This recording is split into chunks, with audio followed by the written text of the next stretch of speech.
రోడ్డుపై తిరుగుబాటుద్దాం ఆనందంగా జీవిద్దాం. మనకి ఈ వీడియోలో కనిపిస్తున్న ఈ ట్రాఫిక్ సిగ్నల్ గురించి మీకు ముందే ఐడియా ఉంటే కనుక కింద కామెంట్ చేయండి. తెలియకపోతే కనుక వీడియో ఆఖరి వరకు చూడండి. ఇప్పుడు మనం మందాడం గ్రామానికి అయితే వెళ్తున్నాం. మందాడం గ్రామం గురించి ముందే ఒక వీడియో చేశాను. అంటే ఒక వీడియో అంటే ఇదే వీడియో. ఆ వీడియోకి వచ్చిన కామెంట్ల గురించి నేను ఈ వీడియో అయితే చేయడం జరుగుతుంది. అందులో ముఖ్యమైన కామెంట్లు ఏంటంటే, మందాడాన్ని నేను మండాడం అని పలికాను. అది నేనైతే అక్కడ కామెంట్ పెట్టిన వాళ్ళకైతే చెప్పాను. ఇది నేను పలకడానికి కారణం ఏంటంటే, నేను వీడియో ఎడిట్ చేసేటప్పుడు వాయిస్ ఓవర్ చెప్పేటప్పుడు గూగుల్లో చూసినప్పుడు మండాడమని ఉంది. సో నేనైనా తప్పు చూసానేమో అని చెప్పని అలా పలికాను అని చెప్పని కూడా చెప్పడం జరిగింది. ఆ పాత వీడియోలో అయితే ఇక్కడ రైతులు ధర్నా చేసినప్పుడు టెంట్లు వేసుకున్నారు ఈ ఫ్లెక్సీల దగ్గర అయితే నేను చెప్పాను. అదేవిధంగా కొంచెం ఈ ప్రాంతం గురించి చెప్పుకుంటూ వెళ్ళాను. ఈ రోడ్లు ఎలా ఉన్నాయి, అంతకుముందు ఎలా ఉన్నాయి, ఇప్పుడు ఎలా ఉన్నాయి అనేది. కానీ నేను ఈ వీడియోలో అయితే కొంచెం కామెంట్ల గురించి మాత్రమే దానికి సంబంధించి కొంచెం వివరణ ఇవ్వాలనే ఉద్దేశంతో అయితే చేస్తున్నాను. సో మందాడం గ్రామం గురించి అయితే నేను గూగుల్లో చూడడం వల్ల అది బై మిస్టేక్ అయితే అలా జరిగింది. సో నాకు తెలుగు రాకైతే ఏం కాదు. ఇంకో కామెంట్ ఏంటంటే, ఇక్కడ సౌకర్యాలు హోటల్ కావచ్చు, రెస్టారెంట్లు కావచ్చు, లేదంటే కాఫీ షాపులు అటువంటివి లేవు. ఇక్కడ దగ్గరలో విట్ కాలేజీకి వచ్చాను, ఇక్కడ ఇటువంటి ఏమీ లేవు, మేము విజయవాడ వెళ్ళామని చెప్పని అన్నారు. ఈ గ్రామం నుంచి విజయవాడ వెళ్ళాలంటే మనం 18 కిలోమీటర్లు వెళ్ళాలి. కానీ గతంలో అంటే 2019 ఎలక్షన్లకు ముందు ఇక్కడ రాజధాని అమరావతి కాదు, మేము 3 రాజధానులు అనక ముందు అయితే ఇక్కడ రెస్టారెంట్లు లాంటివి గట్రా కొన్ని ఏర్పాటు చేయడం జరిగింది. ఇంకా తెలిసిందే కదా, ఇక్కడ మార్పు అనగానే ఇవన్నీ కూడా పక్కకి వెళ్ళిపోయినాయి. ఎందుకంటే జనము తాగిడి అనేది తగ్గింది. సో దాని గురించి రెస్టారెంట్లని అటువంటివి కొన్ని స్టార్ట్ చేసినవి కూడా ఆగిపోవడం జరిగింది. ఇప్పుడు మళ్ళీ కొన్నాళ్ళు అంటే అతి త్వరలో ఆ రెస్టారెంట్లు, కాఫీ షాపులు అన్నీ కూడా ఖచ్చితంగానే వస్తాయి. అందులో ఎటువంటి అయితే డౌట్ అయితే ఏం లేదు. అవి మనం చూడొచ్చు. ఈ అమరావతి రాజధాని ప్రాంతం మొత్తం ఎక్కడెక్కడ అవసరమైతే అన్నీ కూడా వస్తాయి. అందులో ఎటువంటి డౌట్ అనేది లేదు.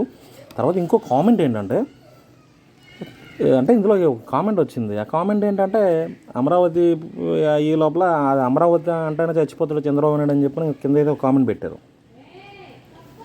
ఎవరైనా చచ్చిపోతారు, కానీ అక్కడ అతను అనుకున్నది ఏంటి అనేది, అది ఎవరి కోసం అనుకున్నాడు అనేది ఆలోచించాలి. ఇక్కడ ఒక కులానికైతే అంటగట్టేస్తున్నారు. ఏ ప్రాంతానికి వెళ్ళినా సరే ఏదో కులం ఉంటుంది. కులం లేకుండా ఏది ఉండదు, జనం లేకుండా ఏమి ఉండదు. అసలు జనం లేని ప్రాంతానికి వెళ్ళినా కూడా అక్కడ స్థలం ఉంటుంది. ఆ స్థలం ఏదో కులానికి చెందినడికే ఉంటుంది. ఎందుకంటే మన భారతదేశంలో అతిపెద్ద గొప్పది కులమే కదా. కులం లేకపోతే ఏమీ లేదు. మనకి చదువు చెప్పి కూడా మన కులపోడే, వైద్యం చేసి కూడా మన కులపోడే. ఇప్పుడు అనుకోవచ్చు వీడికి కూడా కమ్మ కులమై ఉంటుంది అని చెప్పని. నా కులం చెట్టు బలిజ, నేను కళ్ళుగీత కార్మికుడిని.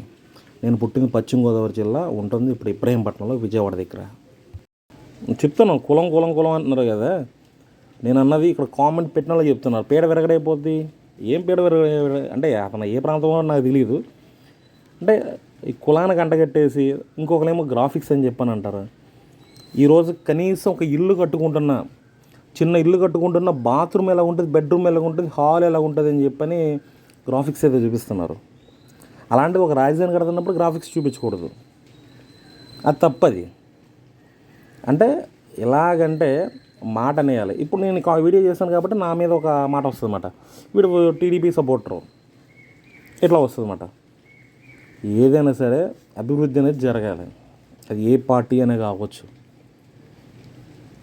నాకు అభివృద్ధి కావాలి. నాకు 2 కొడుకులు ఉన్నారు, నేను బతుకుతున్నాను. రేపు పొద్దున్న నా పిల్లలు బతకాలి, తర్వాత వాళ్ళ పిల్లలు బతకాలి. అది కోరుకునేది నేను. అంతేగాని ఏదో ఒక కులం గురించో ఏదైనా ఒక ప్రాంతం గురించో అంత చిన్న మైండ్ అయితే నాకు లేదు.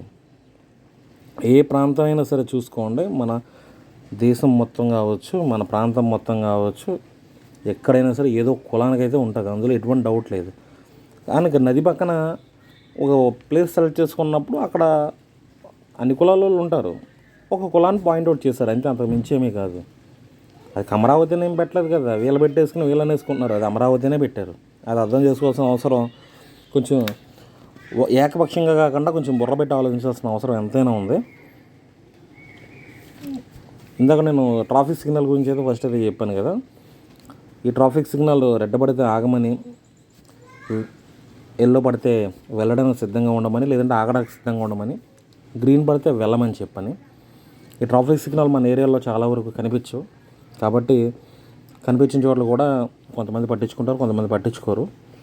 ఏదేమైనా కూడా రోడ్డు భద్రత పాటిస్తా ఇటువంటి సిగ్నల్స్ అన్నింటిని పాటించి హెల్మెట్ సీట్ బెల్ట్ ధరించి ప్రయాణం చేయాలని నేనైతే కోరుకున్నాను. రోడ్డు భద్రత పాటిద్దాం, ఆనందంగా జీవితం.